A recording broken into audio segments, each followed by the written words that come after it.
A note on learning mathematics for real. Above all, you need a long-term reason to learn anything. If you are not involved in a particular field, then you will learn nothing. It is easy to make excuses for seemingly learning math. You won't always have a calculator on hand. Or, by memorizing the multiplication table, you'll be able to calculate faster. That makes perfect sense, somewhat. But that is not math. That's just calculations, adding numbers, double-checking the change you get from a cashier. The simple reasons for math have little to do with math. And anyways, having a cool mini calculator on you is pretty damn awesome. But the T183 is not as cool as it looks on the surface. For one, it's overpriced, perhaps 10 times the price. Supply and demand shouldn't apply to students. Everything used in education, from textbooks to laptops, must be free.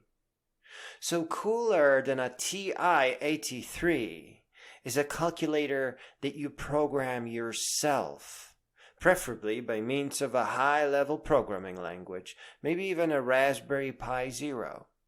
And of course, you see where this is going. By considering to program your own calculator, you are teleported to the Great Canyon of mathematics. And think Valles Marineris, not the Grand Canyon we have here.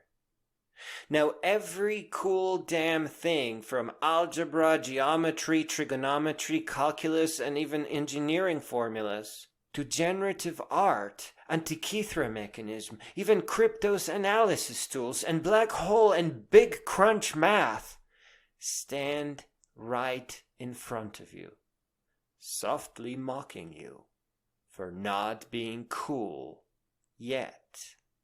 Sure. What is a TI-83 inspired Raspberry Pi to you when you are never going to use engineering formulas that you gather? It is almost a fair point. But although we covered the reason for mathematics, we have not yet covered the reason for the reason. Though it may be hard to believe, it is not enough to just own the coolest calculator in the world. You aren't supposed to pursue things for their own sake. Every reason must have a reason. So you celebrate the day you set your foot in high school or college by launching your first startup. Call it Fair Instruments Incorporated, Model T800, and just sell a calculator kit based on the Raspberry Pi Zero to be assembled by the customer, by the students. This is also something that requires that you get investors, and that is a very important skill. Keep the company small, don't work hard, work smart. Your goal should always be to become a great being, not a mere business person. So now, not only are you plowing through math to build your first prototype, but you are doing it to become a business person, exit poverty, and onward to becoming a great being. You will certainly exit the stress of poverty. What an empowering endeavor your first startup is. As a bonus, you could offer a distributed social network by wirelessly connecting all the nearby Raspberry Pi Zero Ws, and other projects like collaborative audiobook recording or a synthesizer cluster for a collaborative school symphony orchestra. You could run a Beowulf cluster or build a distributed search engine. The sky is not even the limit. Perhaps that should be your starting point. A Skynet connecting all the schools together and rebuilding education inside out by providing relevant and personalized lectures. you see the importance of using high-level programming languages and standard operating systems.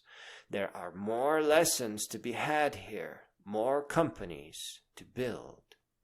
By going beyond a calculator, you leave the reality of simple mathematics and enter the world of programming, communications, robotics, distributed networking, and supercomputing. Perhaps eventually you may even design your own pies, maybe this time with an open 5G hat, oral, as in audio, interface, and a phone network meshing all the schools together with free internet and a phone service alternative. Please don't worry. You do not have to start big with your prototype. The BO128 from Teenage Engineering is a good lesson to learn from.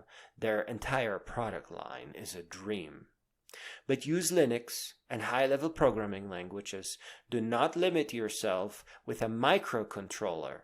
Stick with general-purpose operating systems that people can learn valuable lessons from and try to exit poverty with.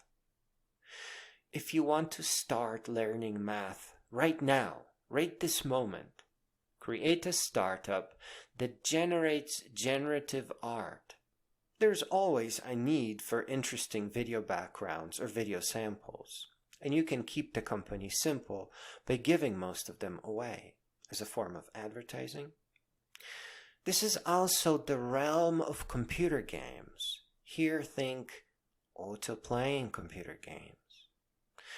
And the on-ramp is not that complex either. See Snap SVG and P5.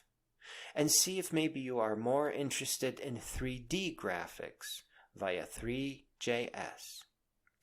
In closing, you can't learn real things really well if you have no real use for them. Whatever it is that you want to study, it must be part of your existence and your life. And mathematics can easily become part of your life if you take to a future of computer graphics, algorithms, or even electronic devices. A word of caution. Those who are making you memorize so that you perform on tests like an actor do not have your best interests in mind, and there is nothing to learn there. Build your own future. Accept the responsibility for your own education.